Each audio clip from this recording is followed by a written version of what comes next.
tertúlia.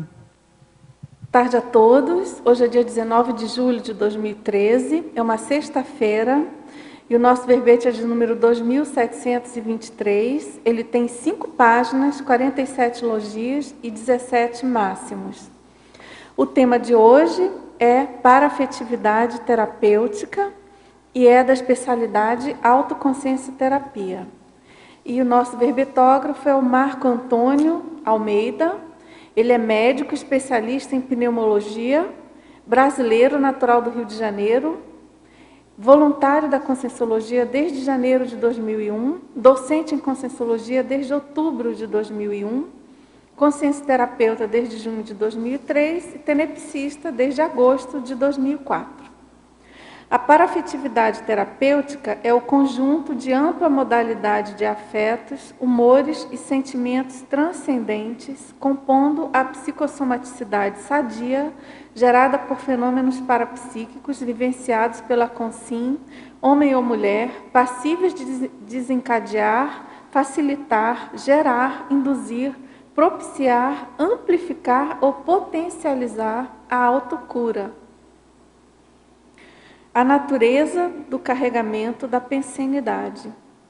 O estudo das tonalidades afetivas pessoais. A variação de brilho das experiências psíquicas. A mobilização mental em torno da ideia magna. A impotência da emoção em solucionar dilemas evolutivos complexos. O autodiscernimento afetivo. Os trafares psicossomáticos impeditivos da autopacificação. O vácuo autocognitivo do monopólio coronochacral. O exemplo silencioso das manifestações de eutimia. A força da eudemonia cosmoética. O vínculo autêntico às ideias avançadas interassistenciais. A mega-ciência da bondade.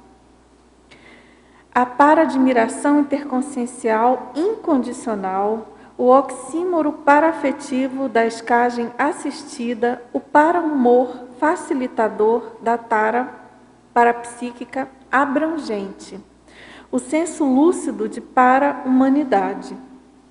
Nós chamamos a atenção que aqui no detalhismo tem 12 máximos, bastante aprofundado, e na argumentologia tem uma listagem relativa a estágios, né, com 4 vertentes distintas e complementares, relativas então à saúde das manifestações pensênicas, né, relacionadas ao SEM, colocando como um processo contínuo e dinâmico, passível de dissecção através da heurística autoconsciencioterápica.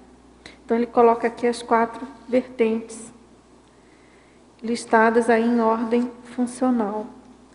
Na remissiologia, destacamos então a afetividade, autocura, autodiscernimento afetivo, autorremissibilidade, autoconsciência terápica, autossuperação específica e, na frase enfática, a identificação do conteúdo autoconsciência terápico da autoexperimentação paraafetiva catalisa o fenômeno da autocura por meio da autodesconstrução e autorreconstrução cosmoéticas. Na questionologia, você utiliza de modo autoconsciência terápico a paraafetividade? Quais iniciativas tem empreendido para aprimorar essa condição? E na bibliografia específica, nós temos 3 fontes bibliográficas. Aqui na mega-análise, feita pelo João Paulo, interassistencialidade, autorremissibilidade, cardiochacralidade, psicossomaticidade, ortopensenidade, fraternidade, estabilidade, maturidade, altruísmo, acolhimento, sentimento, autocura, autodesassédio, autopacificação, paratecnologia, cosmoeticologia, experimentologia, homeostaticologia, conscienciometrologia e autoconsciencioterapia. Agora, antes de entrar aqui nas perguntas, eu queria fazer aquela pergunta clássica ao professor Marco. O que motivou você a escrever esse verbete, que esse tema é tão assim específico, tão singular, né, tão transcendente também, e tão, eu percebi que tem uma abordagem assim tão sensível, né, considerando aí o 100 como um sentimento elevado aí assim, relacionado à autoconsciência terapia, né? Bom dia, boa tarde, né? Boa tarde a todos. Bom, o motivador todo esse verbete foi uma experiência parapsíquica, na verdade. Eu estava numa dinâmica de grupo, né, num trabalho dentro da consciência terapia, e era um curso modular, na verdade, de saúde consciencial. Ele já foi substituído numa outra grade curricular, por uma outra atividade, mas estávamos eu e a professora Rose Carvalho, né?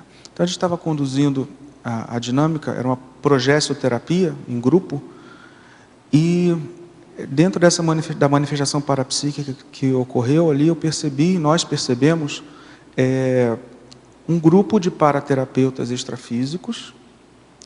Esses paraterapeutas extrafísicos estavam fazendo um round. Round não é briga. Round no jargão da medicina, é round quando faz aquela rodada, né, aquela rodada nos leitos hospitalares. Então os médicos fazem o round. Uma ronda. A ronda, isso, a ronda, né? E essa condição, eu vi que estava sendo feita um round extrafísico, né? Com as pessoas que estavam lá, né, inclusive nós, quem estava conduzindo lá, estava todo mundo no mesmo barco. E uma condição importante foi o seguinte: eu ouvi a condição da paraafetividade. Eu achei aquilo me chamou a atenção. E que nesse round estava havendo debate de como conduzir aquele grupo para atingir essa condição de paraafetividade. Só que antes teria que trabalhar primeiro com a afetividade. E aí foi aquilo que eu consegui pescar no momento, e aí fiquei pensando, debatendo, né? Eu e a professora Rose, a gente debatia sobre o tema. Então a gente começou a entender. Aí veio a condição da autotransafetivologia, que o professor Valdo abriu, né? Ele já tinha há tantos anos esse conceito, que ele estava só esperando o momento, né? E aí tudo começou a se encaixar pouco a pouco. E aí culminou nesse verbete aí, que na verdade ele é um corpo de ideias associadas a uma proposta autoconsciencioterápica de desconstrução e reconstrução afetiva, para a pessoa se candidatar a esse estado autotransafetivológico, a autotransafetivologia, que é o que, bom, pelo menos está dentro das nossas metas, né, como conscienciólogos. Então, a proposta ela começou a partir de um fenômeno parapsíquico que a gente deu uma para-orelhada. A gente procurou entender, e até o momento a gente está encaixando dentro de uma viabilidade de melhoria íntima, através da autoconsciencioterapia, para chegar, sim, a um estado superior, maior, mais transcendente, que é a autotransafetivologia. Quer dizer, então, parece que esse tema tem muita importância para a autocura. Como é que você vê isso? Sim. Esse tema, bom, na verdade, assim, talvez se eu fizer uma enquete com todos que estejam aqui, assim, se eu fizer uma pergunta, alguém aqui, dentro do que a gente está discutindo, alguém já sentiu, por exemplo, um sentimento incondicional, grande, uma coisa assim que dá vontade, alguma coisa incondicional que vocês atribuem que não era de vocês, era de uma outra consciência que contaminava positivamente vocês e que dava algo transcendente? Se eu fizer essa pergunta, muitos de vocês vão dizer: opa, eu já senti. Isso é o que a gente está chamando de paraafetividade homeostática, positiva, né? São aqueles parasentimentos, aquelas condições que você, na verdade, você tem como transcendente, são invasivos, cosmoeticamente invasivos dentro de você. A grande condição é o seguinte: tá, se essa condição ela é tão prevalente entre nós, que somos intermissivistas e estamos buscando nos aprimorar, o aprimoramento, né? Se isso é tão predominante, por que essa condição ela não é tão utilizada? Eu estou partindo da premissa que ela não é tão utilizada assim, do ponto de vista autoconsciencioterápico, como um padrão, por exemplo, de homeostase, de equilíbrio, de referência para a gente se aprimorar, para a gente, por exemplo, perceber, fazer o cotejo entre esse padrão mais avançado desse sentimento incondicional com que a gente normalmente expressa na SOCIM, né, ou no cotidiano. Então, na verdade, essa condição é trazer a qualificação autoconsciencioterápica para essa experimentação tão comum que é a parafetividade, que é esse sentimento, esse conjunto de sentimento, de afetos transbordantes, que a gente ouve tanto em relatos, a gente ouve em dinâmicas parapsíquicas, a gente ouve em cursos. É tão comum as pessoas dizerem, olha, eu senti isso. É uma gratidão maior, ou é uma admiração por alguém maior, transcendente. Aqui na megaforização. Na megaforização. Então, se isso é tão prevalente dentro do nosso caso aqui, a gente está usando, nós estamos usando como pesquisadores isso de forma autoconsciencioterápica, ou seja, diminuindo aqueles sentimentos, ou aquela forma de psicossomaticidade que é antagônica a isso, mágoa, raiva, um monte de condições que são mais instituais e que, pelo menos em teoria, não deveriam nos interessar, né? E nós estamos em que nível trazendo esse modelo de pensionização mais avançada para dentro da gente? Então, é essa a condição. E aqui, e também no artigo que eu e a professora Rosa, a gente publicou, está até na bibliografia, a gente traz uma série de proposições em termos de técnicas, tem várias outras, né, que a gente já viu, justamente para promover essa autodesconstrução dentro desse conteúdo do psicossoma, que não nos interessa mais, no sentido de nós nos nortearmos para a autotransafetivologia, uma série de condições psicossomáticas não nos interessam mais, né? A gente esquece essas condições no dia a dia, no cotidiano, né? Então, como não esquecer? Como manter firme, cosmoeticamente firme, nesse norte? Então, é autodesconstrução e autorreconstrução cosmoética. Esse tema, ele fala disso. Essa condição incondicional, positiva, nos afetando cosmoeticamente e nos transformando. O professor Valdo, ele comentou na mini tertúlia, nos últimos dias, uma condição que é o exopensene, né? E o exopensene, quer dizer, aquele pensene que vem de fora do amparador e que muda a vida da gente. Tem um capítulo, se não me engano, é no Homo Sapiens e Urbanizatus, que ele coloca a condição da paracognição. Quer dizer, você tem uma apreensão ideativa, quer dizer, uma apreensão do PEN, da ideação, né? A partir de projeção consciente, da visita de comunex avançada, através do acoplamento com o amparador. Isso é o PEN. A contraparte do SEM seria essa paraafetividade terapêutica, no caso. Deixa eu só complementar, Dulce, só uma pergunta. A paraafetividade, não sei se eu entendi, a paraafetividade você acha que vem antes da autotransafetividade? Ou eu posso responder, dentro da minha visão, alguém que nitidamente, claramente não está no estado transafetivológico, sou eu. Tá? Então, como eu estou usando? Eu estou usando essa condição da paraafetividade como uma hipótese de caminho, de construção para chegar na transafetividade. Então, é isso que eu pensei, pelo que você explicou, porque a paraafetividade, do jeito que você falou, são episódios, né? Que você vai adquirindo até você estabelecer. E a autotransafetividade é generalizada.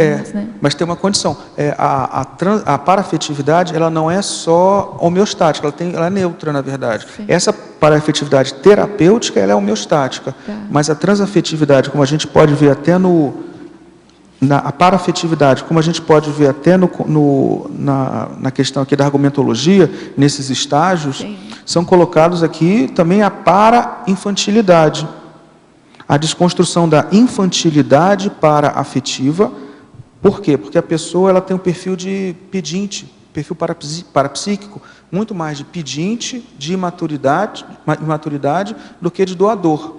Então, por exemplo, a pessoa que tem medo de consexo, às vezes a consexo está toda pacificada, tá extremamente cosmoética aberta e a Consim, no caso, ela tem medo.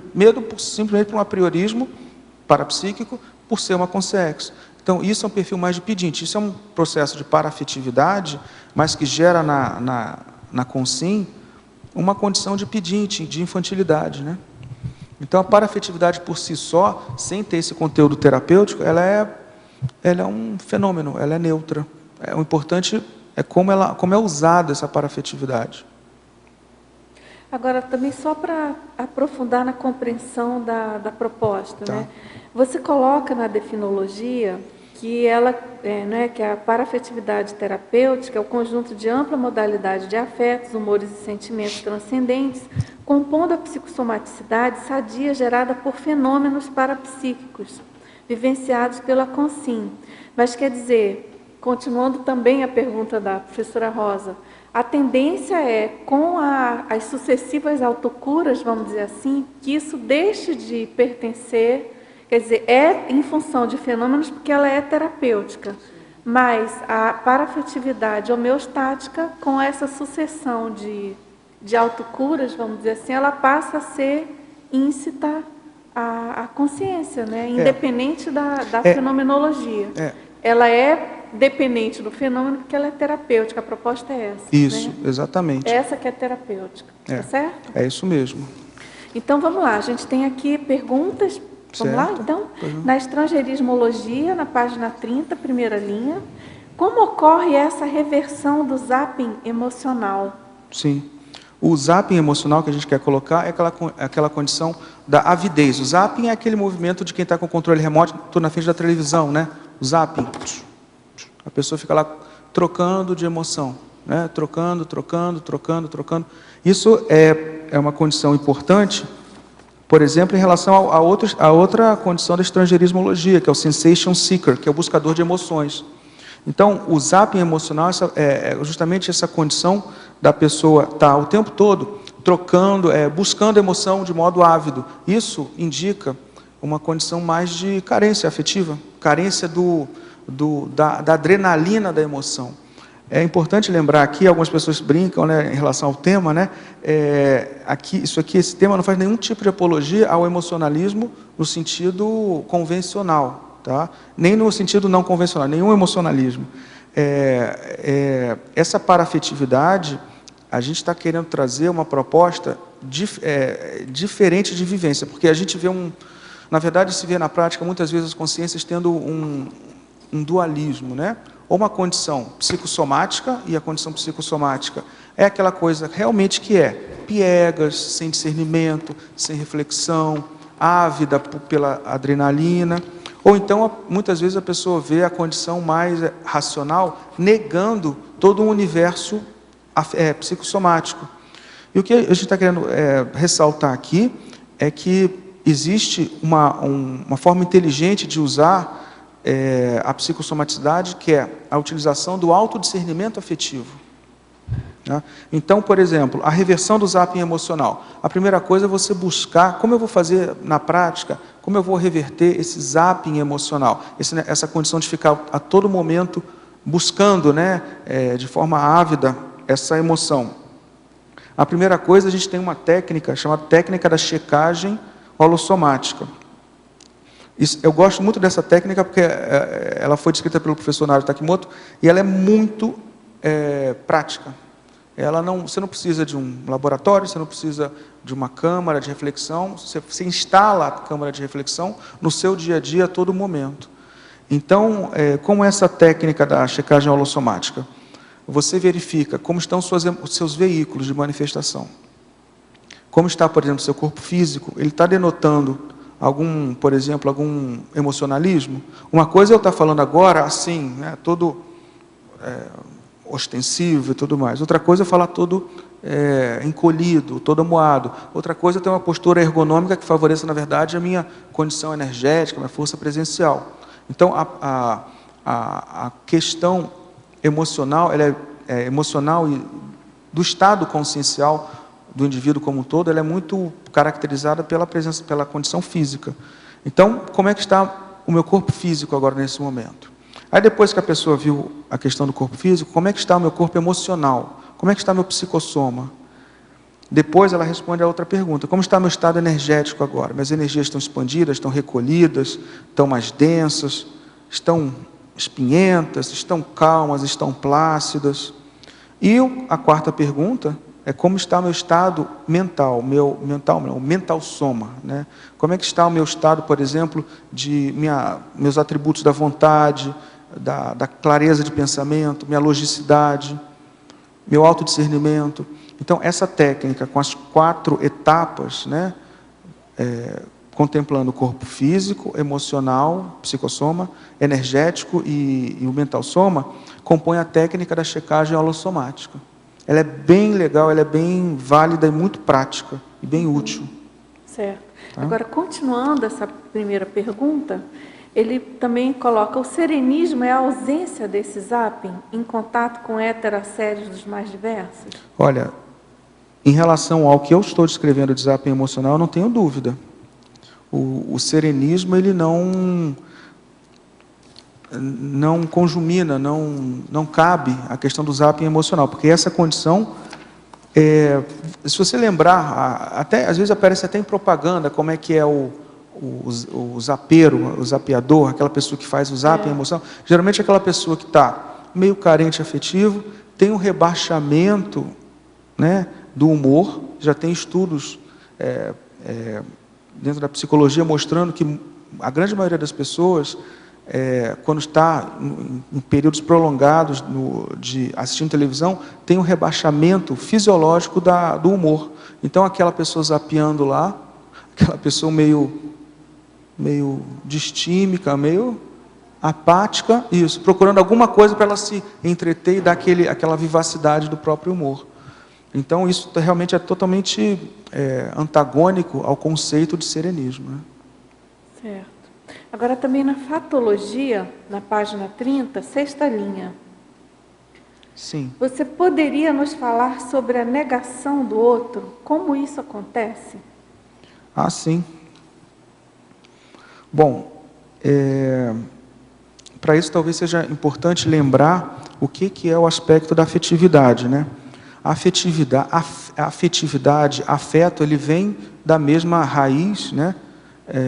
Em termos de etimologia, de afetar. Então, o afeto ou a afetividade, é íncito, né? A condição da afetividade, a condição, o fluxo energético e emocional de influenciar e se deixar influenciar. Essa é uma boa dica para você saber se você está num processo lógico, né, de tranquilidade, ou se você está frio e, na verdade, não está nem ligando para o outro com a ligação do outro. Quando você tem, por exemplo, essa ligação, a negação do outro, melhor dizendo, essa negação do outro, ela se dá dessa maneira. Quando você não permite essa influência mútua, tá? Porque afetividade significa influenciar e se deixar influenciar. Tem dados semiológicos ou autossemiológicos que você pode ver se você, por exemplo, está negando o outro, ou se você é uma pessoa mais lógica e na sua. É muito simples. Você, por exemplo, se comporta diante de alguém como se aquela pessoa não existisse? Você, por exemplo, desvia o olhar de alguém, um suposto desafeto, né? Meio que para evitar a influência sensorial dessa mesma pessoa? Se você tem isso, provavelmente você não tem tranquilidade, ou tranquilidade ou ausência de emoções negativas. Você tem uma ausência positiva, uma ausência bem clara, sim, que é a frieza emocional. Isso é uma condição que é importante, que a gente estava comentando aqui. Existe uma série de desconstruções e que foi, quando eu tive a experiência parapsíquica, foi isso que foi falado. Olha só, antes de atingir a paraafetividade, é importante desconstruir algumas afetividades que são malévolas e que boicotam muito o autopesquisador. Entre elas é a raiva e a mágoa. Então, aquela condição e a mágoa, por exemplo, traduzida na forma de frieza emocional. Então, por exemplo, é muito comum, a gente observa no dia a dia, né, olha, existe uma pendência afetiva entre duas pessoas, principalmente entre homem. O homem gosta de fazer isso. Ele gosta de dizer que está tudo bem, mas no fundo ele está negando o outro. Ele bota o outro, numa geladeirinha, né? Deixa ali na geladeirinha, aí tira do mundo mental essa mesma pessoa. Isso é porque existe uma incapacidade de sensorialmente, não quer nem olhar para a pessoa, pensenicamente ela não quer receber essa influência. Então, por exemplo, isso daí está até colocado nessa condição aqui da antagonismologia. Não é que olha, o antagonismo, androssoma, ginossoma, quanto à tendência de erros da autopesquisa emocional. O homem, por exemplo, ele tem essa tendência, não quer dizer que todos façam, não quer dizer que sempre seja homem. A mulher pode fazer, mas assim, o homem, na hora de ver um desafeto, e vamos lembrar mais uma vez, eu falo desafeto pelo seguinte: toda desafeição tem que ser, ou deveria ser, um desafio autoconsciencioterápico para o conscienciólogo. Toda forma de desafeição. Não é só a desafeição no sentido de duas pessoas que estão se batendo, isso daí já é óbvio, isso daí é questão de civilidade, uma questão boba. Mas toda forma de rusga afetiva, de pendência afetiva, deveria ser um substrato, um desafio autoconsciencioterápico para todo conscienciólogo. Então, por exemplo, mas aí onde é que escapa esses desvios da autopesquisa emocional? Com a mulher, com o homem, como eu estava comentando, é isso. O homem diz, não, eu não tenho nada com fulano, tranquilo. E a outra parte, quando a gente vai falar, não, fulano de tal, tranquilo e tudo mais. Mas você vê por uma série de dados parasemiológicos que não está nada tranquilo. E assim, por exemplo, essa condição, é só botar os dois um do lado do outro. Se a linguagem não verbal não é de cordialidade mínima, se a linguagem não verbal é de desvio do olhar, se a linguagem não verbal é de uma seriedade, é porque existe adrenalina. Isso é óbvio, mas assim, nessa hora, as pessoas, muitas vezes, a consciência androssomática, muitas vezes não entende isso. Por outro lado, erros da consciência ginossomática. Ela tenta resolver o problema. E ela entra no mundo paralelo, de bonideísmo. Não, mas tem que ser assim, tem que ser assim, e está tentando resolver. Você vê que assim, é uma tentativa de resolução. No mundo masculino, ele tenta, não, está tudo bem, e tira aquela pessoa do universo para congelar, para não vir a descompensação. E as mulheres colocam na chapa quentíssima, mais da conta. Isso. Os homens botam, muitas vezes, os homens têm a tendência de gelar o negócio. Só que está gelado, mas o metabolismo ainda está funcionando. E, às vezes, a consciência ginossomática pode tender a errar, né? Não é que toda mulher faça isso, por favor. Conheço mulheres muito racionais e homens muito racionais. Mas, assim, a mulher tende a esquentar a chapa. E aí fica tentando resolver, mas aí entrou a ideia passou a ter vida própria. O emocionalismo... Passa do ponto. Oi? Abala. Então, assim, essa condição, mágoa e raiva são conteúdos básicos, mínimos, assim, que devem ser expurgados com toda a eficiência, com toda a atenção, para que a pessoa construa essa parafetividade homeostática que a gente está comentando. Pelo menos foi isso que a gente viu na condição da dinâmica parapsíquica que estava lá. Existe e outra coisa importante. Dentro dessa afetividade, uma condição que não é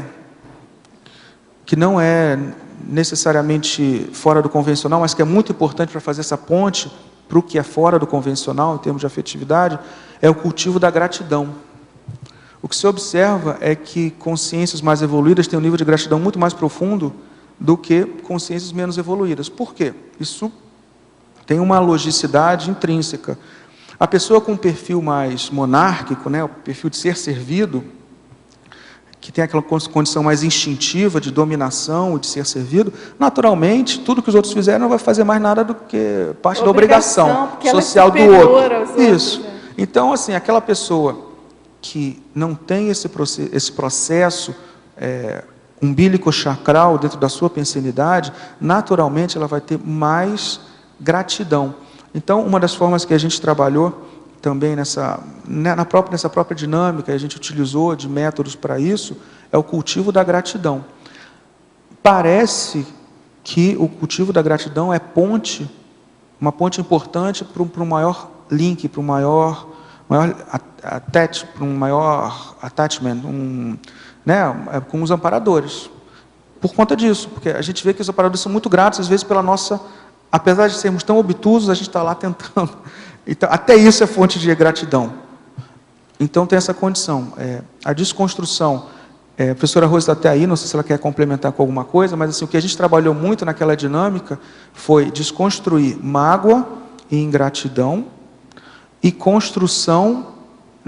destruir mágoa, ingratidão e raiva e construir a gratidão, o cultivo homeostático da gratidão.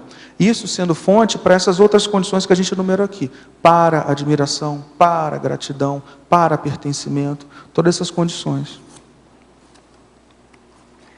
Agora, ainda na fatologia... você quer falar? Desculpa. Posso perguntar? Claro, claro. Marcos, na fatologia, Sim. na quarta linha, Sim. Os trafares psicossomáticos impeditivos da autopacificação. Você poderia dar algum exemplo e comentar como proceder para superar esse trafar? Essa autopacificação. Isso. Essa pergunta, Alcira, ela pega carona com algumas coisas que a gente estava comentando antes mesmo. Né? Por exemplo, porque o que acontece? A autopacificação é um componente do humor da pessoa, né? E vamos entender, quando a gente fala humor, eu sei que tem um senso comum em termos do que é humor, mas o humor, ele é um tônus afetivo basal da psicossomaticidade daquela consciência, o tônus afetivo. O que eu quero dizer com tônus afetivo? O emocionalismo, a crise emocional, ela faz um pico, né? O tônus é aquela condição, tanto que a pessoa está de bom humor, quer dizer, ela está com mais jovialidade, mais flexível, a pessoa está de mau humor, caiu esse tônus e ficou mais arredia, né?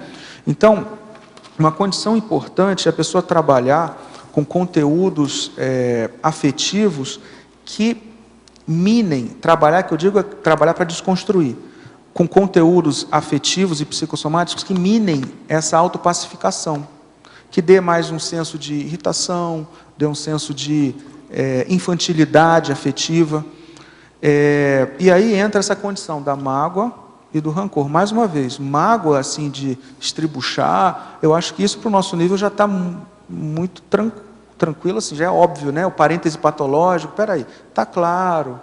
São as sutilezas. São as sutilezas, isso mesmo, Alcir. Então, a gente estava até comentando, por exemplo, do homem ter uma tendência a botar na geladeira, a mulher, ela bota na chapa quente. Então, são essas várias sutilezas que é importante a pessoa começar a trabalhar. Eu acho que, mais uma vez, toda forma de desafeição, e eu falo desafeição, é um dentro do mini consensograma das patologias humanas, um dos 100 grupos nosográficos é desafeição, que é o anti-amor explícito. Para o nosso nível, no sentido, não estou querendo dizer que a gente seja nada demais, mas assim, para os níveis de objetivos que nós estamos traçando hoje, em termos conscienciológicos, em termos evolutivos, toda forma de desafeição, ela precisa ser com toda a nossa atenção, a nossa energia trabalhada. Então, mágoa, raiva, rancor, tudo isso são formas de infantilidades afetivas. Isso precisa ser trabalhado realmente. Em termos de técnica, nós temos aí a descrição, está descrito, por exemplo, na revista Saúde Consciencial, a técnica da progessoterapia, referente às mágoas pessoais, né? A pessoa faz uma progessoterapia com tela mental para melhorar as mágoas pessoais. Tem a progessoterapia dos próprios medos. Existe uma condição em termos de técnica que aí já é a construção do melhor, que é dentro do cultivo da gratidão. É uma técnica bem simples, mas tem um efeito assim marcante. Você escolhe uma pessoa que você tenha uma gratidão, tá? Gratidão, e que você nunca tenha tido a oportunidade de manifestar essa gratidão, Tá? Aí, pessoal, importante, gratidão não é mágoa. Você não vai usar essa técnica para reverter mágoa. Vou aproveitar que já que eu estou mal com fulano, essa península, vou... Não, sem negocinho. A técnica é para expressar gratidão, ou seja, você teve algum benefício prestado, né? E você tem um sentimento, até agora, que foi tácito, não verbalizado. Então, você escolhe essa pessoa e você vai fazer o seguinte, você vai marcar um encontro presencial. Não é projeção, não é encontro extrafísico, é presencial. Não é jogar energia, você tem que encontrar com essa pessoa.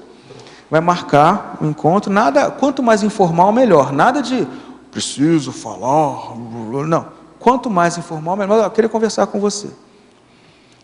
Você vai fazer uma carta, escrevendo todos os motivos que você tem por ter esse senso de agradecimento, essa gratidão. Descreve mesmo, e você, falando com essa pessoa, você vai ler essa carta para essa pessoa. Tá? E depois vai entregar para ela, claro. Né? A gente já experimentou, não foi, professora Rose? Nós já experimentamos essa técnica, tá? Eu estou falando essa técnica porque não é uma técnica heteroconsciencioterápica. Vocês todos podem fazer uma técnica autoconsciencioterápica, não tem nenhuma quebra de sigilo nem nada. Técnica autoconsciencioterápica e que, na verdade, nós estamos utilizando com olhares conscienciológicos algo que está descrito já na ciência convencional. Ele está descrito dentro dos estudos da psicologia positiva, por exemplo. O Martin Seligman escreveu essa técnica. Então, assim, experimentem. Essa técnica tem uma capacidade, um poder de desassédio que é marcante. Tá? Agora, a pessoa vai ter vários enfrentamentos ao longo disso. Muitas vezes a pessoa vai ver assim, olha, será que eu tenho alguém que eu tenho essa gratidão? A pessoa pode, de repente, se diagnosticar com algum nível de ingratidão importante. Mas, olha, ninguém é autônomo, ninguém nasceu na vida humana sem precisar do apoio de outra pessoa. Todo mundo precisou, todo mundo nasceu pelado, não sabia como comer, todo mundo nasceu dependendo. Isso faz parte, isso é um mecanismo grupo kármico extremamente inteligente para promover reconciliações, gratidões e esse aprimoramento, essa lapidação afetiva entre as pessoas, entre as consciências, e também paraafetiva.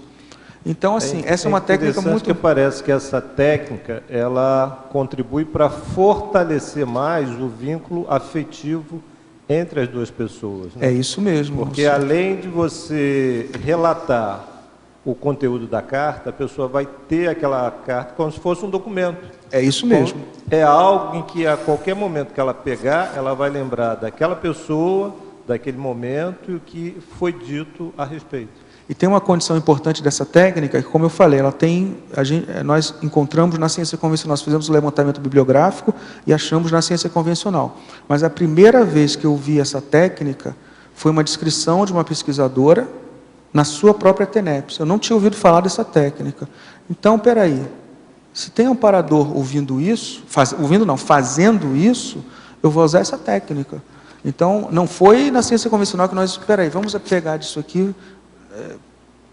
Eu vi a descrição de uma autopesquisadora, que está do meu lado aqui, fazendo essa técnica, aplicando essa técnica durante a sua TENEPS, e o efeito foi marcante. Então, assim, é essa a condição da desconstrução desses trafares psicossomáticos que já foram, entendeu? Não precisam mais. O importante são essas sutilezas, é dizer, não, está tudo bem. E a gente vê que não está tudo bem, fica mal, né? Fica mal, está tudo bem, meu amigo, com a sua consciencialidade, com a minha consciencialidade, com a nossa consciencialidade. Então, essa condição, desafeto é desafio autoconsciencioterápico, isso é importante. Ok, obrigado. Aqui na fatologia, quarta linha, de baixo para cima, a escuta técnica das correntes profundas do micro-universo. Como ocorre essa escuta? Como ocorre essa escuta? A primeira coisa, tem alguns pré-requisitos, né? É a autossinceridade. Uma das condições que eu vejo mais difíceis, né, para a pessoa ter um nível de inteligência autoconsciencioterápica, né? Isso é uma proposta até de um verbete. Vamos trabalhar para trazer em breve aqui. Mas uma das condições mais profundas, mais difíceis para a pessoa ter a inteligência autoconsciencioterápica, de conseguir escutar tecnicamente as próprias profundezas, né, do micro-universo e correntes de profundezas psicossomáticas, né, é o vigor que muitas vezes a consciência pode ter em querer manter uma autoimagem. Então, nós vivemos num paradoxo.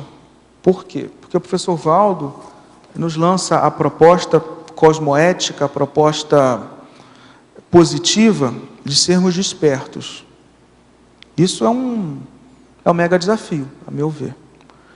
Agora, como vamos fazer para mantermos a todo momento a sensibilidade no autodiagnóstico, para a gente conseguir ver cada vez mais aquelas condições que nos impedem a desperticidade?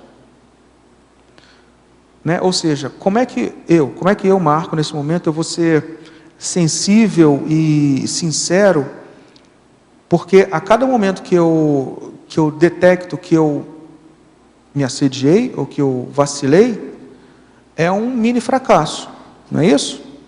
Só que como é que eu vou ser habilidoso para trabalhar com esse mini fracasso, já que eu quero ser desperto sem me desanimar?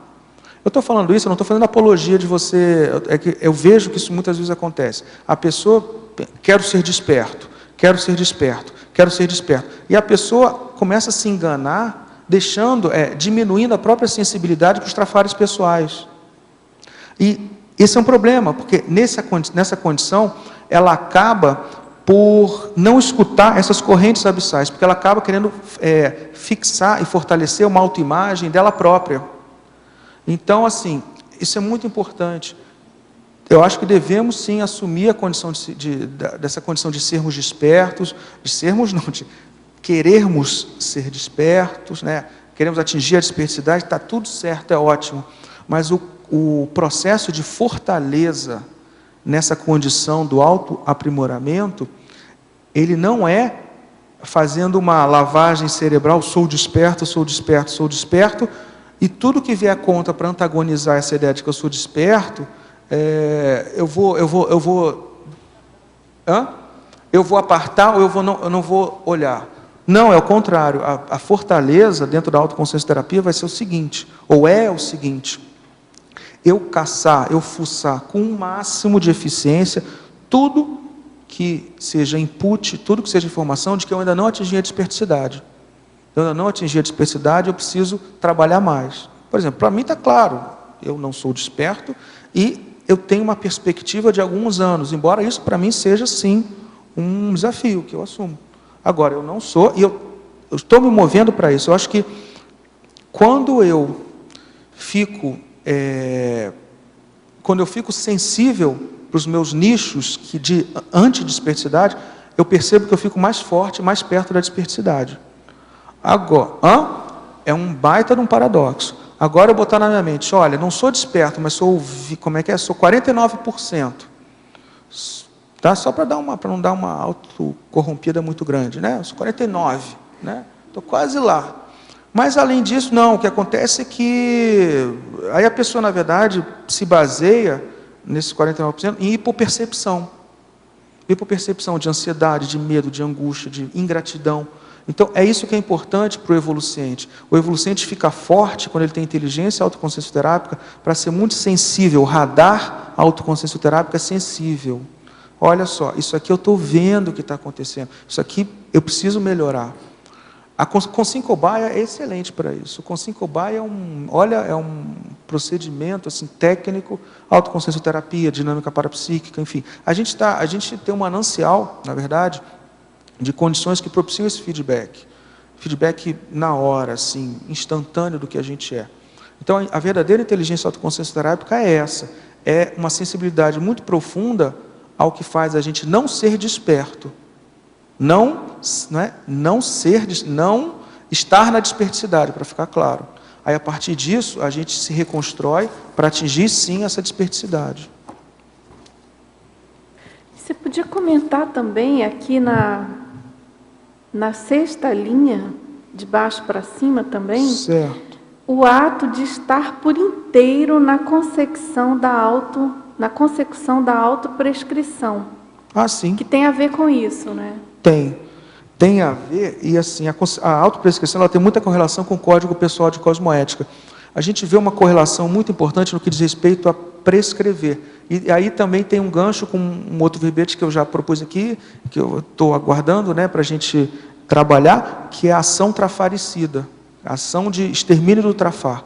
Muitas vezes a pessoa coloca o Código Pessoal de Cosmoética, coloca a regra, né, ou ela coloca a autoprescrição e não tem um embasamento afetivo, um embasamento de valor para aquilo. O valor.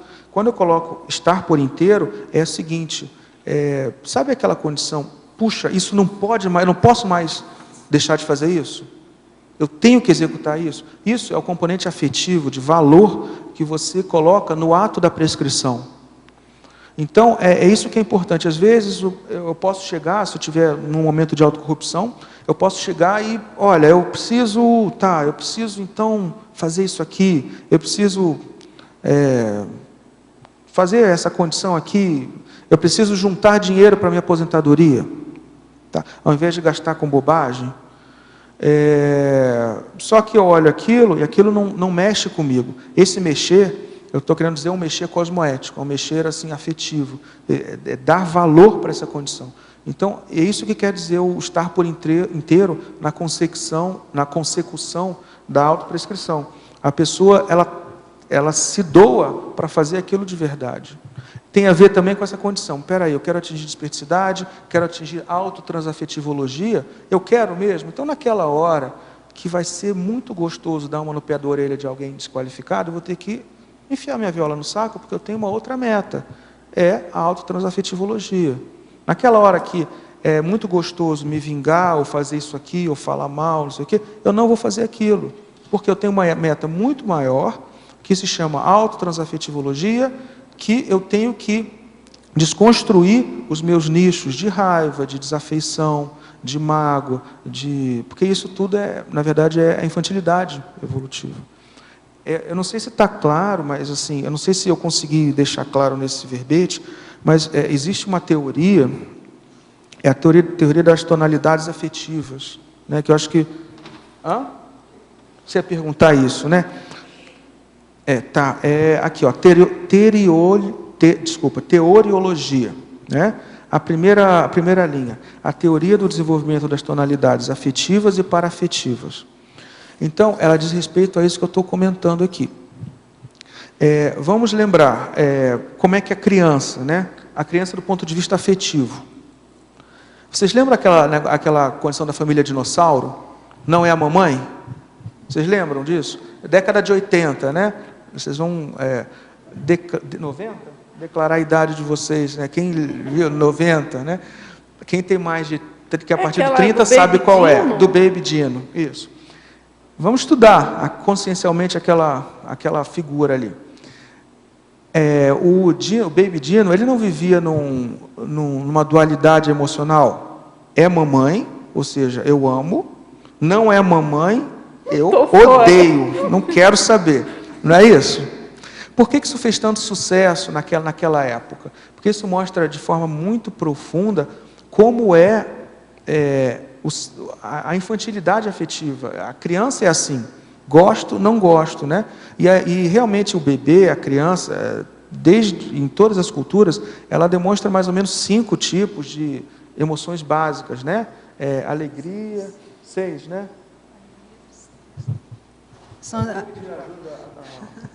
São as emoções básicas estudadas aí pela psicologia, pelo Ekman, né? E ele estudou a questão das expressões faciais. Então, são 6 emoções básicas que manifestam em qualquer cultura, né? E a questão da alegria, tristeza, nojo, raiva, medo e surpresa. São essas 6. Então, olha, a pessoa nasce com 6, vamos chamar de teclados, ou você pode chamar como uma escala de música, você pode fazer uma analogia com cores, né? Mas tem um teclado de 6 notas musicais. Tem a alegria, né? Tem a alegria, tem a aversão, tem essas condições, essas 6 aqui. Com o tempo, o adulto, ele complexifica esse teclado, vocês concordam? Ele começa a desenvolver, por exemplo, empatia, gratidão. São emoções mais complexas, são emoções, mas eu quero chamar, são afetividades mais complexas, né? O binômio, admiração e discordância, que existe um artigo que eu recomendo para todo mundo, da professora Rosa Nader. Então, assim, tem essa condição da complexificação gradual, a partir do momento que o adulto se torna um adulto afetivo, ele passa a ter mais, o teclado dele de manifestações para poder tocar a música, começa a ficar cada vez maior. Então, isso é um desenvolvimento da adultidade afetiva. O que acontece? Essa mesma condição tem uma contraparte parapsíquica, a partir do momento que a gente assume que o parapsiquismo está intrínseco à natureza humana. A pessoa pode, sim, manifestar no início da inexperiência parapsíquica, quando ela é mais infantil, ela tem menos experiência, ela pode apresentar um medo de consciência. Ela pode, por exemplo, acabar ficando assediada por escagens que fazem parte do processo multidimensional. A pessoa pode ter, por exemplo, congressos sutis por conta de uma carência sexual. Então, assim, são várias manifestações de infantilidade não afetiva, mas para-afetiva, por conta dessas interações parapsíquicas. Aí já não é mais o conteúdo afetivo, não é o psíquico, é o parapsíquico. E, ao mesmo tempo, a pessoa pode começar a treinar o seu parapsiquismo para aumentar o seu conteúdo, a natureza, qualificar a natureza do seu universo psicossomático, e ela começa, por exemplo, a desenvolver um nível de afetividade mais transcendente. Então, por exemplo, é o que a gente chamou aqui na parafatologia de, por exemplo, paradmiração, a paradmiração, a paragratidão, a paraserenidade, o senso lúcido de para-humanidade. Então, a pessoa começa gradativamente a desenvolver e complexificar as tonalidades afetivas, desde um início mais infantil, que geralmente é mais de pedindo para si, é mais de carência. A criança, ela tem isso, ela é mais dependente, ela pede para si. E ela vai complexificando, dinamizando e variando essa condição para um componente mais adulto, tanto do ponto de vista afetivo, mas para-afetivo também. Ficou claro? Ficou. Marcos, na parafatologia, tem uma observação e uma pergunta. Tá. Na quinta linha, ali é para confiança ou para confinaça? Não, isso é um erro, é para confiança, tá. É isso mesmo. Ok, então a pergunta é na segunda linha, você poderia comentar sobre a transcendência parapsíquica através da maternagem? Sim. Na verdade, existe um contraponto aqui também, que é um antagonismo homem e mulher, né? Tanto na transcendência parapsíquica através da maternagem e através da autocientificidade. Não estou dizendo que mulheres não podem ser autocientíficas, tá? Não é nada disso. Mas, assim, foi pensando num paradoxo mesmo, tá? Que diz respeito ao seguinte: um paradoxo ou um antagonismo depende de como a gente observa. Mas o que acontece? A maternagem, ela pode criar um nível ela pode ser uma ponte, estamos falando sempre de pontes afetivas para uma transcendência paraafetiva. Então, a maternagem, ela propicia a consciência experimentar um nível de cardiochacralidade, de doação, né, que é passível para aquela pessoa que esteja predisposta a isso, ela usar essa doação, essa cardiochacralidade, para um componente parapsíquico, paraafetivo, né, e parapsíquico. A experiência da consciência, aqui do acoplamentário, a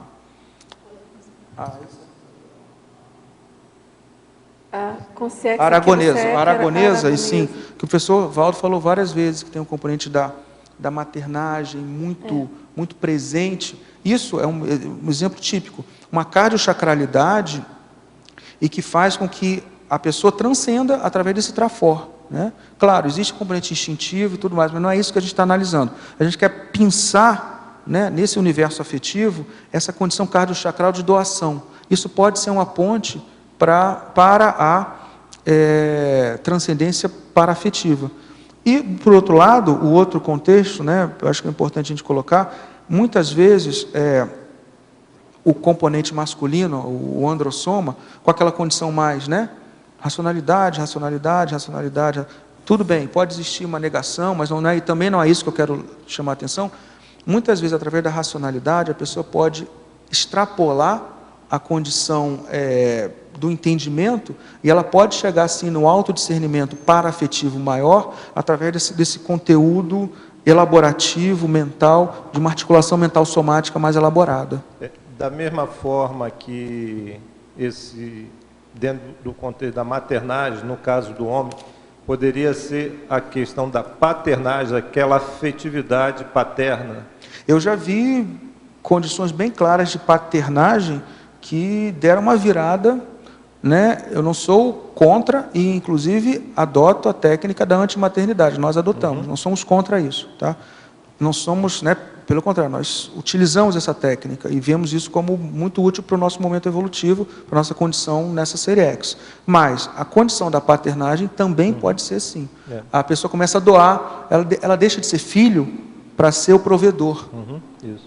Então ela começa a assumir umas responsabilidades, né, que pode, nesse ponto, pode sim ser importante para a condição. Porque mesmo independente do processo físico da procriação, né, a consciência ela pode ter esse sentimento de maternagem ou de paternagem em função do acolhimento que ele faz àquela consciência, né, no sentido de acolher, cuidar, dar o necessário para que aquela consciência possa prosseguir no seu caminho, né, independente de ser... De ter gerado, né? De ter gerado... Concordo. Ok? Eu concordo, sim.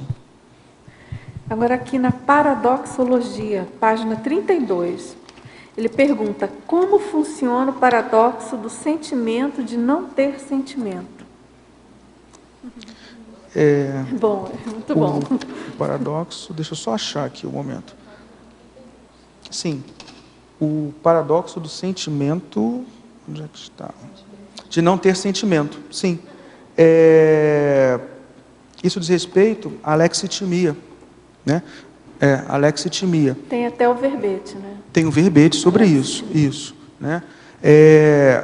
A pessoa começa a camuflar, na verdade, assim, isso é uma impossibilidade, isso é na prática isso é mateológico, tá?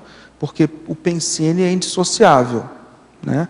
Só que o que acontece? Existem algumas condições, geralmente nosográficas, patológicas, em que a pessoa reprime tanto o componente afetivo que a pessoa desenvolve um vazio afetivo, um vazio emocional.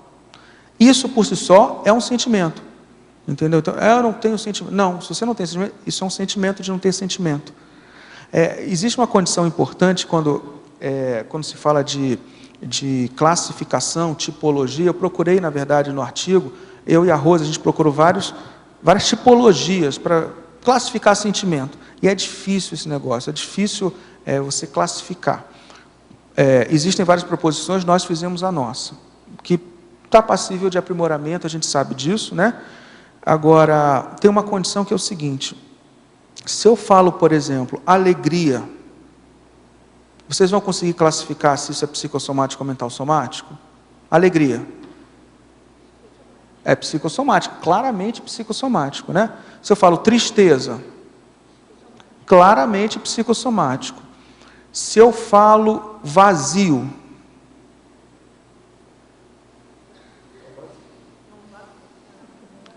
não existe sentimento de vazio? Não existe ideia de vazio?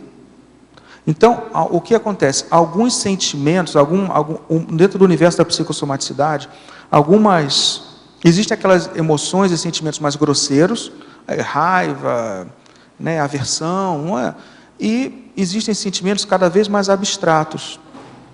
Esses sentimentos abstratos eles começam a ficar cada vez mais perto, não do universo do sem, mas do universo do pen. Por isso que eu falo, vazio pode ser um sentimento, como pode ser uma ideia. Pertencimento tem o sentimento de pertencimento e tem a ideia de pertencimento. Porque quanto mais sutil fica a afetividade, sutil não necessariamente tem sutilezas que são nosográficas, tá? Mas quanto mais sutil e abstrato fica o sentimento, mais perto do PEN. Se a gente for fazer uma correlação, é por isso que às vezes dá um nó quando a gente pensa, mas paracérebro é mental, é psicossoma ou é mental soma? É por causa disso. O paracérebro é um componente do psicossoma cada vez mais sutilizado. E aí, às vezes, a gente vê até debates, o professor Valdo explicando, é porque existe isso. PEN e SEM, eles são indissociáveis. Então, por exemplo, mas PEN e SEM são indissociáveis, mas às vezes o SEM está tão sutilizado que ele parece pertencente a um outro universo, que é o do PEN. Então, o sentimento de não ter sentimento é uma condição, na prática, uma teológica, porque não existe. Mas é daquela condição daquela pessoa que, muitas vezes, está priorizando só o universo, né, ideativo, vamos dizer assim, e o SEM começa a ficar secundário, e a pessoa passa a ter esse sentimento de não sentir nada.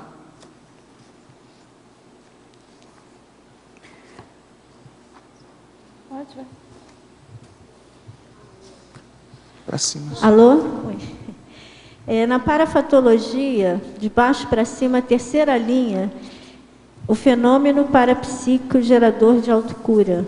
Não sei se você já comentou, mas se você puder falar sobre esse tema. Esse fenômeno parapsíquico, na verdade, talvez seja a expressão que mais resume essa condição da parafetividade terapêutica. É a condição de você ter um fenômeno parapsíquico, né? Na maioria das vezes, pode ser um auto-parapsiquismo, que você mesmo gera. Isso pode acontecer sim. Você teve uma expansão de consciência, você teve uma auto-retrocognição por você mesmo, mais anímico, né? E isso pode gerar autocura. Mas existe também a condição que é muito importante, que eu quero chamar a atenção, é o seguinte: quando você se coloca no universo de assistência, você entra como mini peça, um negocinho pequenininho, né? Dentro do universo de max assistência, de max mecanismo, que naturalmente você vai entrar num holopensene de parafetividade mais ostensivo. Isso vai gerar repercussões, vai melhorar a sua vida, em termos de pensene.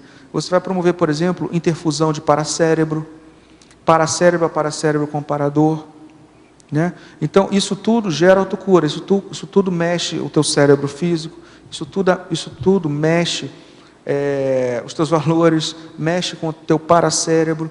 Então, essa é a condição, você se inserir no mecanismo assistencial, que você vai ter tanto o seu auto-parapsiquismo por você mesmo, quanto essa interação sadia com amparadores. Isso vai dirimir, vai diminuir as tuas doenças, né? Ok. Posso fazer mais uma?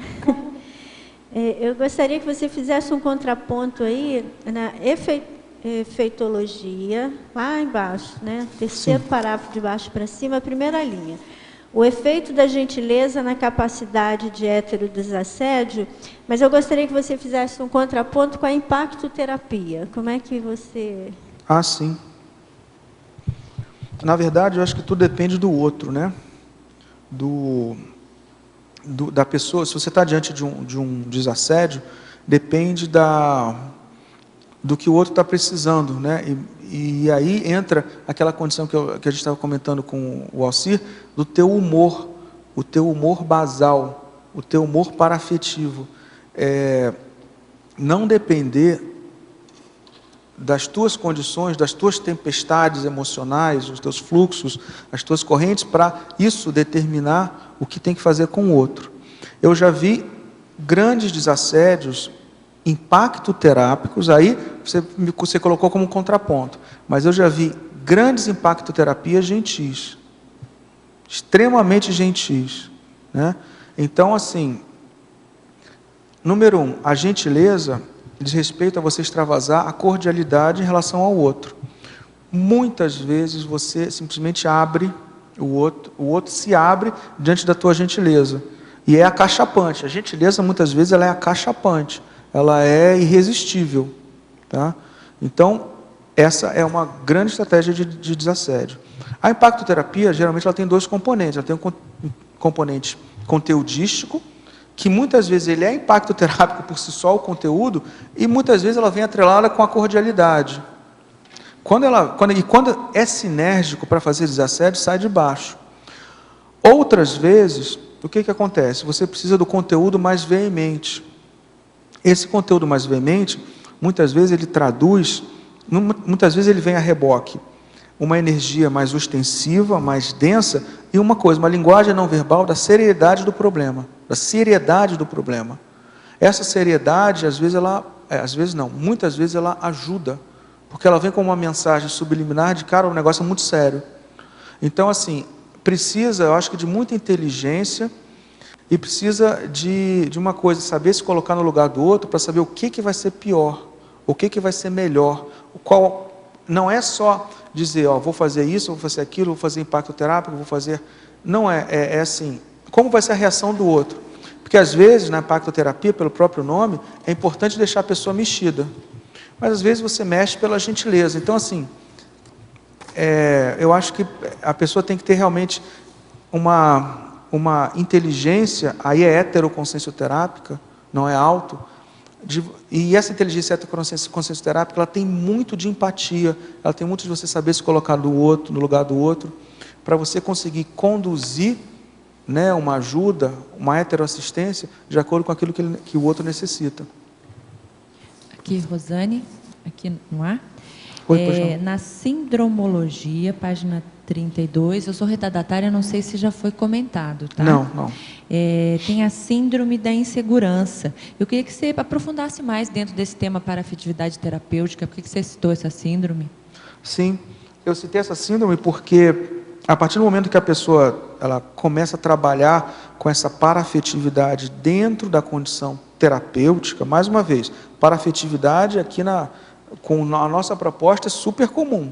A pessoa tem um conteúdo paraafetivo, isso daí, até aí morreu Neves. A pessoa usar isso do modo paraafetivo, isso começa a se traduzir com mais autopacificação. E a autopacificação é batata isso, é batatófilo, né, como o professor Valdo diz. Autopacificação gera autossegurança. Isso é um fato.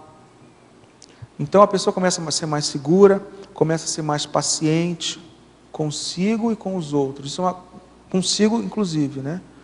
A ponto de saber que está gerenciando sua autoconsciencioterapia e está conseguindo perceber que está melhorando, que está indo, né? E isso justamente esse processo é justamente o oposto da condição da síndrome da insegurança. Na síndrome da insegurança, tudo é uma catástrofe, né? Não é isso? Não é isso que ocorre? Em síndrome da insegurança é o seguinte, tudo é uma catástrofe, tudo é um problema, tudo vai para o pior, né? E, por exemplo, autoconsciencioterapeuta, naturalmente, trabalha com o quê? Com o pior de si, né? No lixo, né? É lixão, gente, não tem muito glamour em ser consciencioterapeuta ou autoconsciencioterapeuta. É lixo mesmo, então a gente tem que reciclar o lixo. Como é que eu vou reciclar um negócio que é naturalmente nosográfico, patológico, com uma perspectiva trafarista? Não é isso? Então, assim, autopacificação é a condição primordial para a pessoa começar a trabalhar de modo mais efetivo com as próprias mazelas. Ficou mais claro? Ficou? Agora, em Fatologia, página 30, 8ª linha. Aborde, por favor, o equívoco teático entre autocontrole e frieza. Sim, isso daí é o que a gente estava até mencionando antes. A pessoa pode confundir...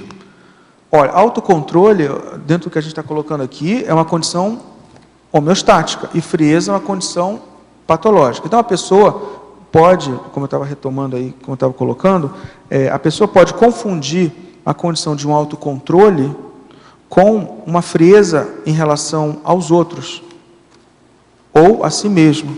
Tá? Então, assim, é muito importante a pessoa ter o evolucente, ter por escrito, ou claro na cabeça dele, como ela vai diferenciar algumas condições aproximadas. Eu acho que isso são um dos grandes macetes para a pessoa desenvolver a autoconsciencioterapia. Aquelas condições que são aproximadas, que podem ser uma pegadinha de diagnóstico. Então, por exemplo, como eu vou diferenciar minha autorrepressão do meu autocontrole, minha autovigilância cosmoética? Como eu vou diferenciar, por exemplo, meu sobrepairamento de uma frieza, um distanciamento afetivo ruim? O sobrepairamento, você não perde a troca afetiva. A frieza, o distanciamento afetivo, você perde a troca afetiva, você fica encapsulado, você não se importa com o outro. É diferente. E é importante a pessoa ter traçado no seu prontuário pessoal, consciencioterápico, como é que ela vai diferenciar? Espera aí, eu sou frio ou eu sou uma pessoa que sobrepairo? Ou um pouquinho dos dois, de acordo com o meu temperamento. Porque é comum a pessoa ter um pouquinho dos dois, às vezes. Então, se eu estou, por exemplo, com traços de deixar aquela pessoa para lá, não quero nem olhar para ela, aí eu me sinto melhor quando eu estou na mesma sala que essa pessoa e finge que essa pessoa não existe. Isso, obviamente, é porque você está com desafeto, está com a desafeição. Isso não tem nada a ver com distanciamento afetivo cosmoético. Então, olha, essa condição, autocontrole e frieza. Frieza. Como é que você prefere que essa pessoa não esteja perto de você? Você prefere que essa pessoa, por exemplo, não seja nem mencionada? Como é que você se sente ao ouvir o nome dessa pessoa ser citada, essa pessoa chegar? Isso dá para ser simples, mas às vezes a gente sofistica os nossos sofismas, nossas maneiras de nos percebermos. Então, assim, é isso que é importante. O autoconsciencioterapeuta, o evolucente, tem por escrito as pegadinhas dele mesmo. Ele está sendo reprimido ou ele está sendo discreto? Não, eu sou uma pessoa discreta, e a pessoa toda encolhidinha lá. Então, assim, eu estou sendo tímido, ou estou sendo não sei o quê, ou estou sendo elegante, discreto. Então, são esses paradoxos, né, ou essas sutilezas, talvez seja mais adequado, essas sutilezas que é importante o evolucente saber diferenciar na prática, quando ele está sendo um, quando está sendo o outro. Certo. Agora, aqui na parafatologia, página 31, quinta linha.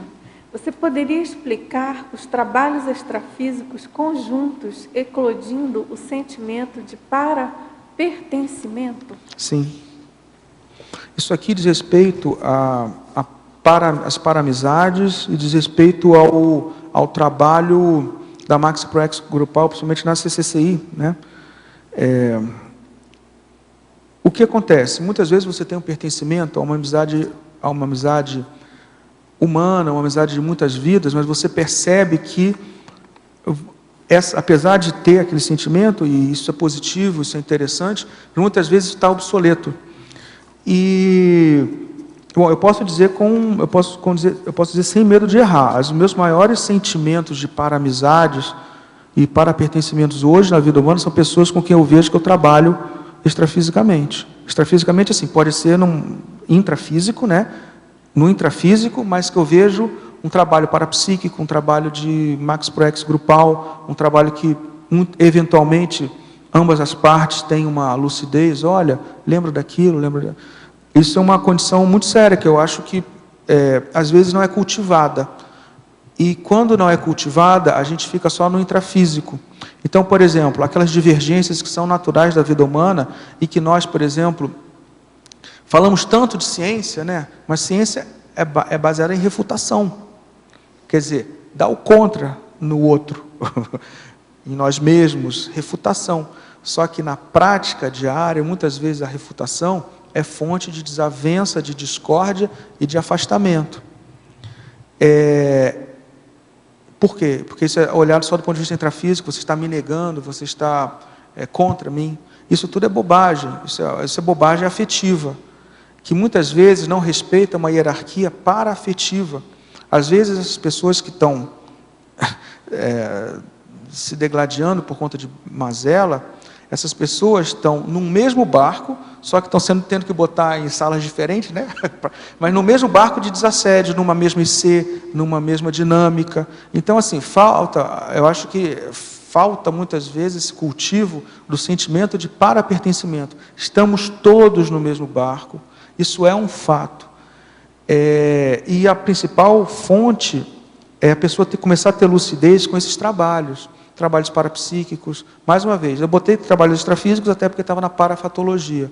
mas podem ser trabalhos extrafísicos propriamente ditos, de projeção em conjunto e tudo mais, mas pode ser também trabalho intrafísico, uma dinâmica, um trabalho, um voluntariado, isso tem uma contraparte parapsíquica e extrafísica.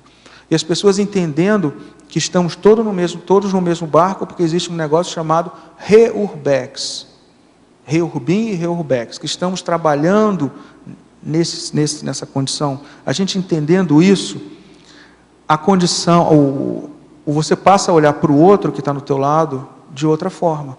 Estamos no mesmo barco, precisamos cultivar sentimentos profundos de parapertencimento, e isso é muito mais sólido do que um contra, até porque o contra faz parte. Estamos falando de ciência ou paraciência, e tem que ter a refutação natural. Eu acho que isso é um negócio muito sério que, assim, eu posso dizer, as minhas maiores amizades, os maiores sentimentos, hoje em dia, são por pessoas que eu vejo que já entenderam e cultivam essa condição de, peraí, estamos no mesmo barco, como é que é? Às vezes vem essa pessoa ainda não entendeu que tem um senso de parapertencimento. Está tudo certo, daqui a pouco vou entender. Então, e eu quero entender cada vez mais esse sentimento de parapertencimento, porque isso cria uma unidade, aí é uma unidade paraafetiva, que é quase mental somática pela sutileza do negócio, mas cria uma unidade que isso é anti-mazela, isso é anti-desafeição, isso é sólido. Agora, na tecnologia, página 31. Sim. Terceira linha. Você poderia explicar a técnica de construção do dicionário afetivo? Sim, essa técnica, na verdade, assim, eu não sei se o que acontece. Eu procurei a descrição dessa técnica, né? Mas eu vejo que ela é muito usada entre nós, na consciencioterapia, e entre nós aqui. A pessoa dá nome a cada sentimento procurando no dicionário o que ele significa. Eu não sei se vocês podem até me ajudar, eu tentei achar um autor para isso. Eu não achei a descrição desse autor, então eu botei a técnica da construção do dicionário, porque ela é usada, né? Ela é muito usada, só que eu não sei se ela nasceu da tradição oral, ou se... Provavelmente. Eu não sei, assim, mas o que acontece? Essa condição, a pessoa, a cada sentimento que ela tem, ela vai dar um nome, e depois ela vai no dicionário para ver se isso se corresponde a isso mesmo. Ela vai ver que sentimentos têm naturalmente gradações afetivas. Os sentimentos têm gradações. Uma coisa para medo, uma coisa é medo, terror, horror, pavor, sei lá, tem um monte de coisa. Existem gradações. A pessoa começa a atentar para esse fenômeno da gradação afetiva, ela começa então a perceber nela mesma essas nuances. E isso começa a partir do dicionário, né? Isso é importante, essa condição. O Marcos, Oi, na fatologia, última linha da página 31, a mega ciência da bondade. Você poderia comentar essa mega ciência da bondade dentro do contexto da TARES, através da impactoterapia? Sim. Bom, mega ciência da bondade é um termo, é uma senha para mim. Eu vi esse termo pela primeira vez, que me impactou, numa frase enfática do Homo sapiens urbanizatus. E quando eu vi mega ciência da bondade, eu fiquei, o que é isso? O que é isso? Eu não vi em lugar nenhum. Até que depois o professor Baldo colocou como sinonimologia a magnanimologia, automagnanimologia, que tem a ver com a condição dos serenões. Tá? O que acontece? É isso que a gente estava colocando em relação à impactoterapia. É muito importante ter uma base paraafetiva que te autorize cosmoeticamente fazer impactoterapia, né? Quando você começa a ter essa base afetiva, o paradoxo desse negócio, quando você começa a ter uma base afetiva, isso às vezes fica pior para quem ouve, porque assim, você sabe que você não quer agredir, só que aí você tem que ter a empatia para poder fazer a prospectiva, como é que aquilo vai resultar no outro. Porque muitas vezes você está paraafetivamente bem, olha, não, eu vou falar aquilo com... Você quer o melhor para aquela pessoa, realmente. Só que se você não tiver muito traquejo, vai faltar A empatia no sentido do calculismo cosmoético, no sentido de você fazer a prospectiva de como aquela outra vai reagir. E às vezes você pode passar da conta. Por incrível que pareça, apesar de ter o mais fácil de se observar, que é quando se passa da conta de uma impactoterapia, por um excesso de quem está fazendo, porque na verdade não é impactoterapia, vamos usar o nome correto, não é impactoterapia, é uma pseudo-impactoterapia, é uma truculência, talvez o nome melhor seja uma truculência. Tá? A pessoa usa um conteúdo importante de forma truculenta. É um abuso das energias conscienciais isso. Eu classifico isso como um abuso das energias conscienciais. Apesar de existir isso, que é mais fácil de perceber, existe essa outra condição, que quando você está com menos experiência, né? Você está meio inexperiente, mas você está bem intencionado, você percebe energia, você percebe amparo, e fala aquele negócio, e o outro esperneia de um jeito que, foi demais. Também existe esse foi demais, não só pela truculência, mas porque o teu nível de benignidade estava tão intenso que você calculou mal, isso é inexperiência, você calculou mal como aquele outro ia reagir. Então, esse negócio de impactoterapia, ele tem várias nuances. Essa mega ciência da bondade, ela tem muito a ver com a maturidade consciencial, no sentido da pessoa, mesmo no impactoterapia, ela está utilizando aquela dosagem de energia e a informação, mas de forma que vai mexer na pessoa, rebuliço, vai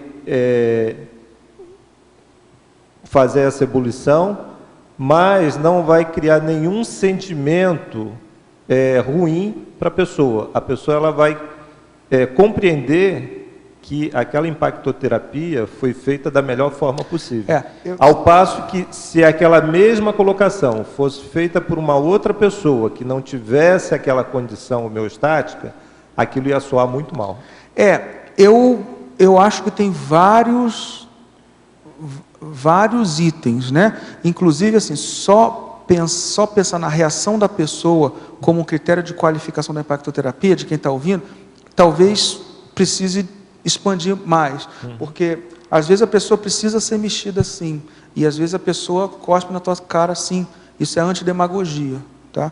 Mas você saber que aquela pessoa vai cuspir na sua cara, não justifica você causar uma névoa e dissimular falta de habilidades pessoais, entendeu? Seria até anticosmoético.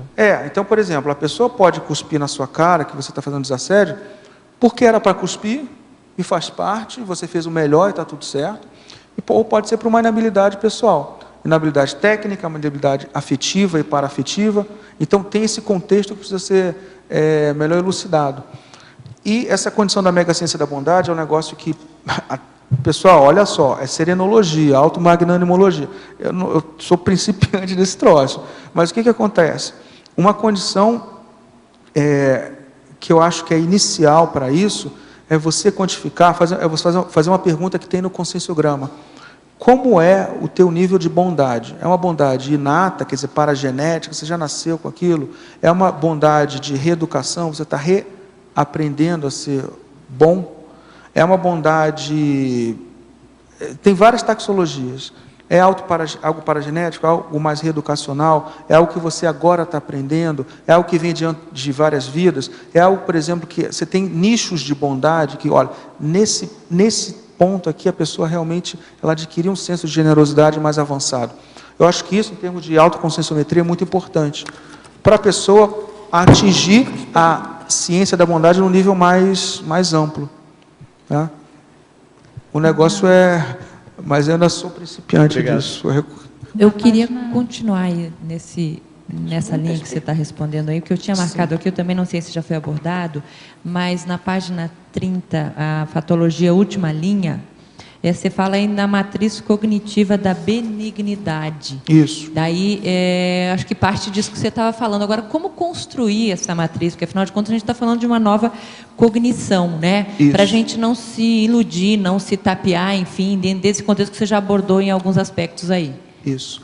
Eu acho que a primeira condição, uma condição que funciona, é você checar os teus nichos de malignidade.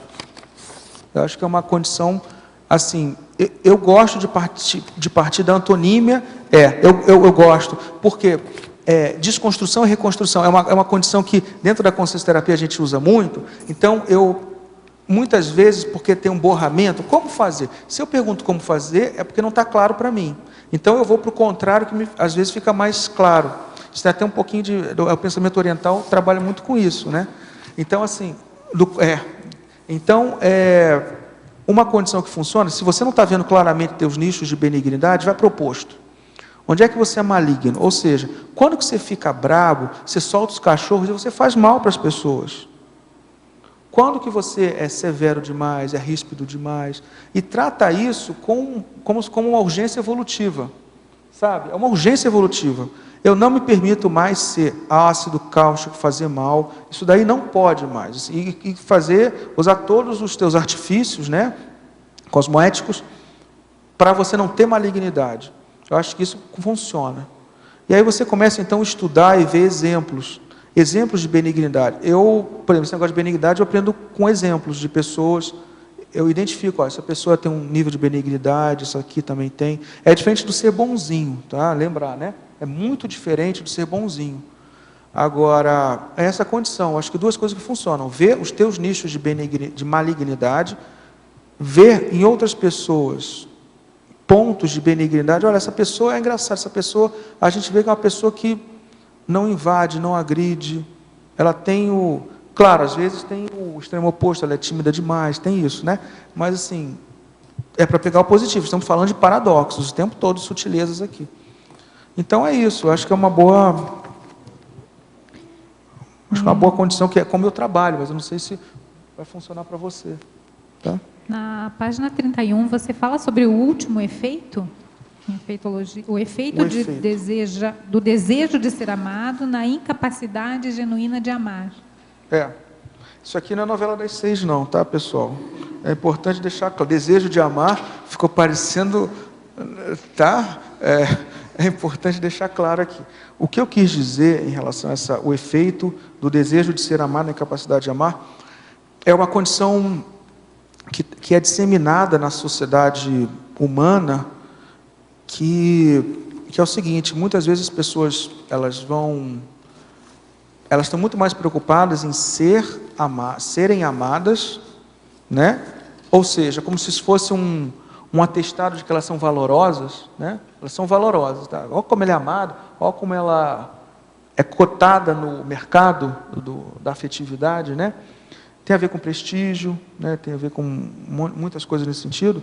Então a pessoa ela se vê ser popular, prestígio e tudo mais, muito mais como se ela é muito amada, ela é valorosa, ela tem muitos atributos. Só que isso, na verdade, é um sofisma sério, porque isso atrapalha toda a capacidade existencial dela. O mais importante é a pessoa desenvolver genuinamente o atributo afetivo de doação, ou seja, ser capaz de amar. O atributo afetivo de ser capaz de doar.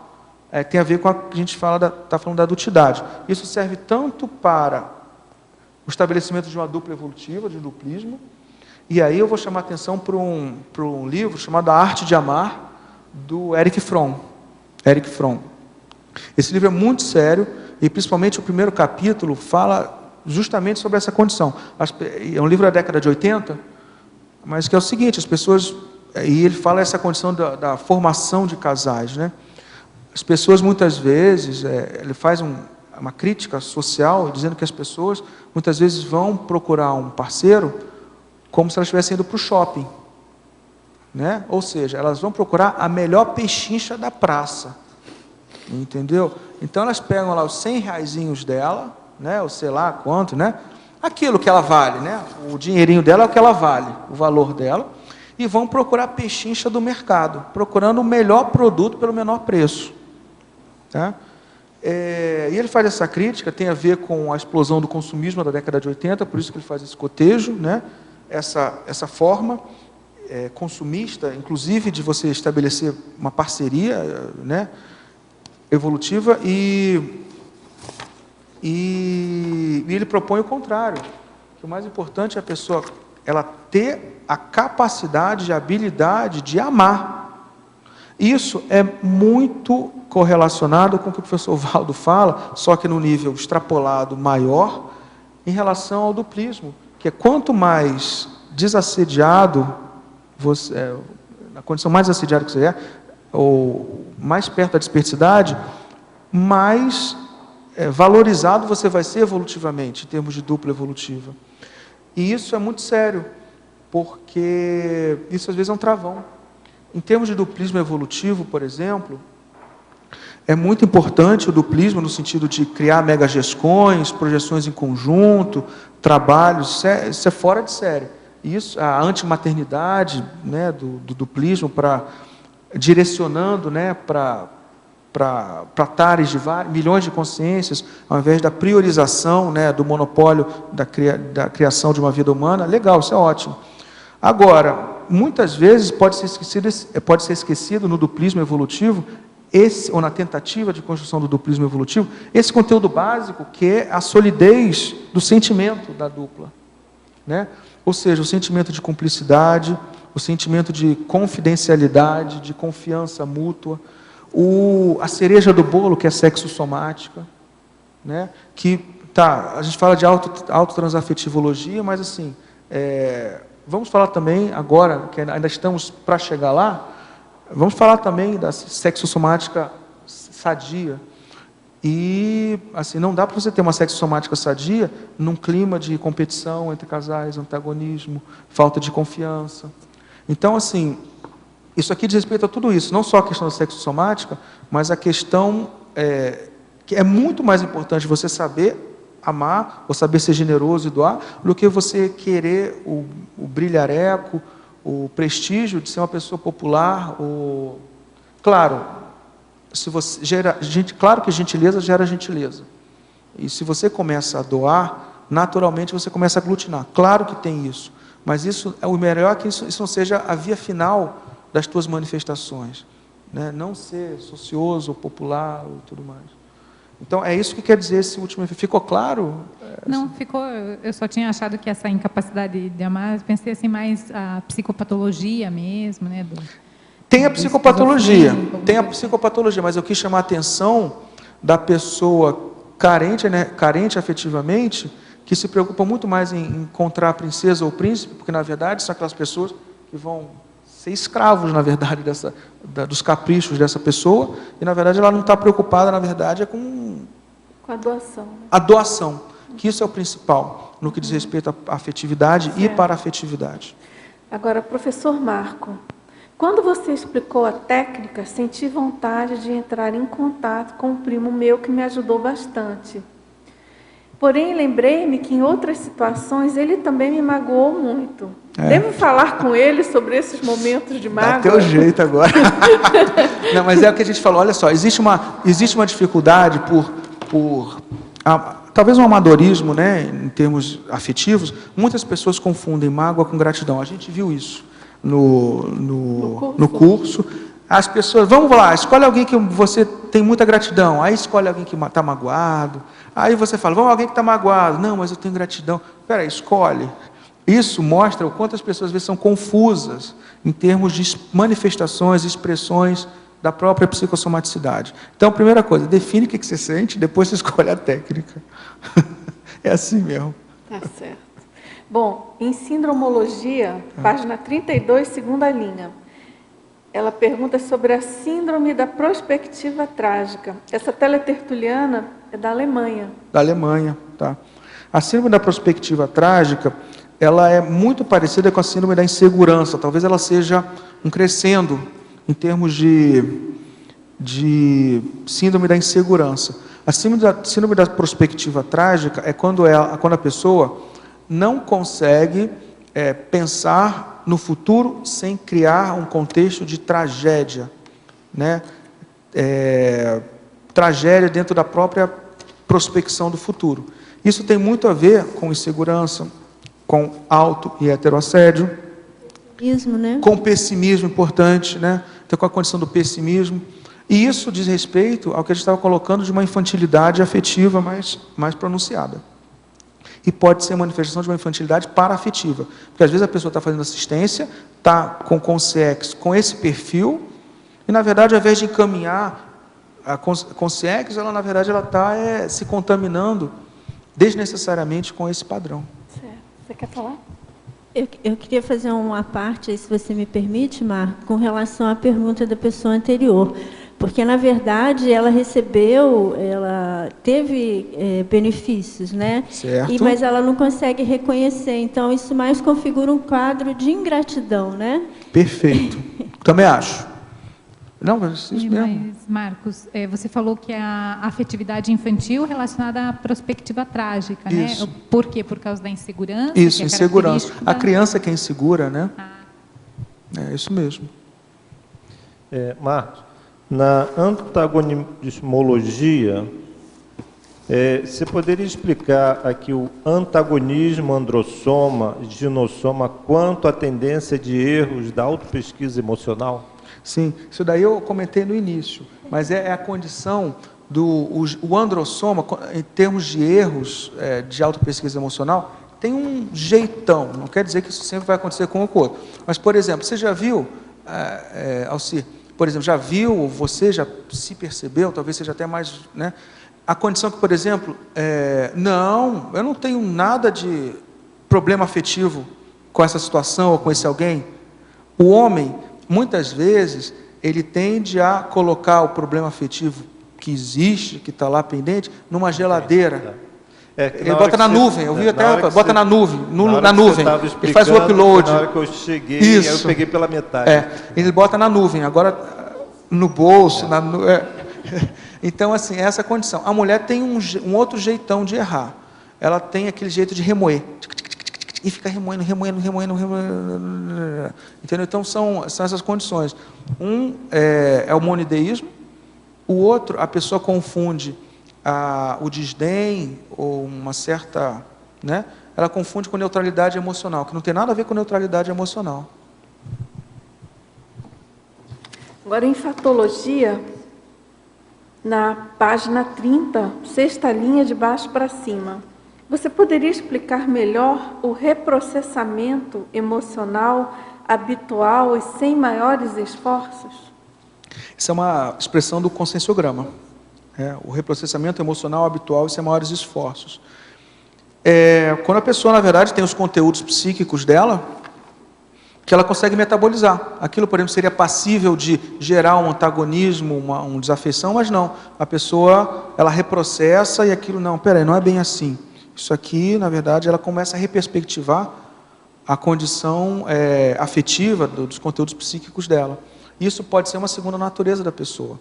Isso tem a ver com o que a gente estava colocando do autodiscernimento afetivo. Quando a pessoa usa a lógica a serviço dos conteúdos também afetivos, ao invés de ser a lógica negligenciando e provocando uma dicotomia afetiva. Certo. Então é mais essa condição. Agora, também na página 30, 11ª linha, gostaria que você explanasse sobre o humor favorável ao sobrepairamento analítico. Esse é o bom humor, né? Porque, na verdade, tem um jargão, bom humor, né? Quando a gente vai estudar o que é bom humor, geralmente bom humor é um humor que contém flexibilidade mental, jovialidade de pensamento e capacidade de adaptação às situações. Tanto que é até um jargão dizer que pessoas inteligentes, realmente inteligentes, geralmente são bem-humoradas e vice-versa. Então, assim, essa condição do humor, que é esse tônus basal afetivo, que predispõe a pessoa não se melindrar e não resvalar nas dificuldades naturais do dia a dia, que, na verdade, a vida humana é feita para ter dificuldade, e a pessoa, na verdade, quanto mais capacitada do ponto de vista paraafetivo e afetivo, ela vai sair das dificuldades com mais habilidade. Né? Agora, a gente ainda tem uns minutinhos, tá. Eu pediria que você comentasse sobre esses estágios que você colocou na argumentologia. Isso. Esses estágios na consciencioterapia. Isso. O que acontece? Tem a ver com essa condição que a gente estava comentando aqui da afetividade. sendo avaliada, da afetividade, da psicossomaticidade, sendo avaliada sobre 2 componentes. A consciência mais adulta e a consciência mais infantil. Infantil porque ela vai ter uma menor qualificação, uma menor quantificação também de conteúdos psicossomáticos.